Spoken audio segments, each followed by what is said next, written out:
Today, it's November 20th of 2020, and trust me or not, but 9 days from now is when I have Nerf Secret Reveal Bolts of Intrigue Part 2 scheduled for release. But before I do any of that, I of course have been getting some requests from people who have been wanting to take a look at my wall firsthand and pretty much get a good judgment of whether or not my collection is indeed a valuable asset to my life. Well, you know what? I'm going to do that just for every one of y'all. This is my personal touring of the Nerf wall itself. So, of course, enjoy while you can, because I'm going to be here for a little while explaining a lot of things. First of all, the majority of my blasters, as you can see here, range from 2016 to the present. But of course, as you can see up here, especially with the Rebel, Messenger, Rapid Red, and Spylight, those technically came out in the years of 2014 and 2015, so legally you could tell me that it really spans from 2014 to the present. But I'm only using some of these Rebel blasters as just part of my collection itself, and the majority of which is indeed from 2016 to the present. But the way I have everything oriented is in a pretty unique way. First of all, you can take a look at the upper left corner with the Elite Surge Fire basically sitting up there nicely, pretty much touching the wall with its handle, but that's totally fine. And then moving across the right from it is the AccuStrike Zulu Cavalier, Atlas, Scavenger, Achilles, Tiger, Messenger, of course. Then getting to some other more recent blasters that I have over here near the center, like the Moto Strike and the Saturn, and a few others here and there. And you can also tell that, well, there's a few Elite 2.0 blasters here, or just super blasters, because a 2.0 can never truly beat a 1.0. And as it turns out, the stigma that we've been getting against some of these new super blasters has been going through the roof, with reviews all over the web. But anyways, I still do own quite a few of them. I've got the Commander, if you will, but of course that thing had already been taken because there's Beta Commander, so that one of course is just going to be known as the Corrector. Then I have the Warden, situated between the Regulator and the Disruptor in some sort of sandwich.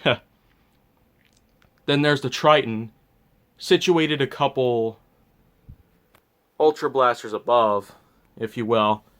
And then I've got a couple others here as well. So, of course, I'll pretty much be going in to pick up some of the others if I can. But until that happens, then, well, there really ain't too much that you can expect.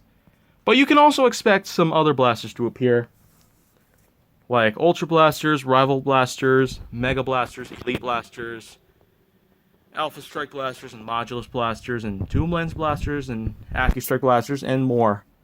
So, of course, that's just a big summary of the different types of lineups of blasters that I happen to own here in this collection. But there are indeed a couple different factors that kind of distinguish this type of Nerf wall from many others.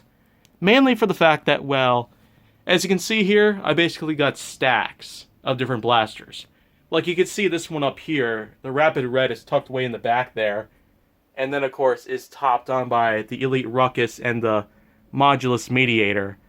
And then, of course, you got another triple stacker with the Corrector on the top, then the Elite Sierra Major in the middle, and then the bottom there's the Rival Kronos, which was indeed the first Rival blaster that I picked up. Then, of course, there's this one over here with the Warden, Regulator, and Disruptor.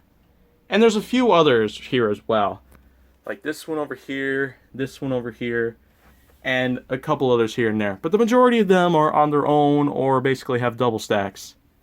Double stacks of which would include the Negotiator and Harpy, Crosscut and Alternator, Nanofire and Holdout, and a few others here and there. Not to mention this one over here with the Fang and Quadrot.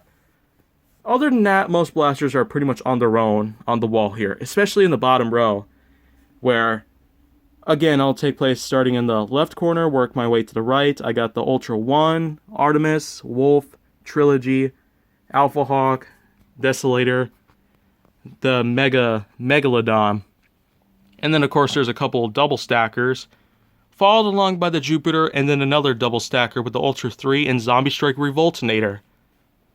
And then, of course, there are indeed a couple other things you can see differently. Like, over here, for example, this is the Modulus Gripper. Essentially a blaster where it pretty much acts similar in ways to just a double-barrel Jolt, but the big thing about it is this part right here, where you can basically just equip it to the bottom tactical rail or whatever tactical rail of other blasters that you want to use.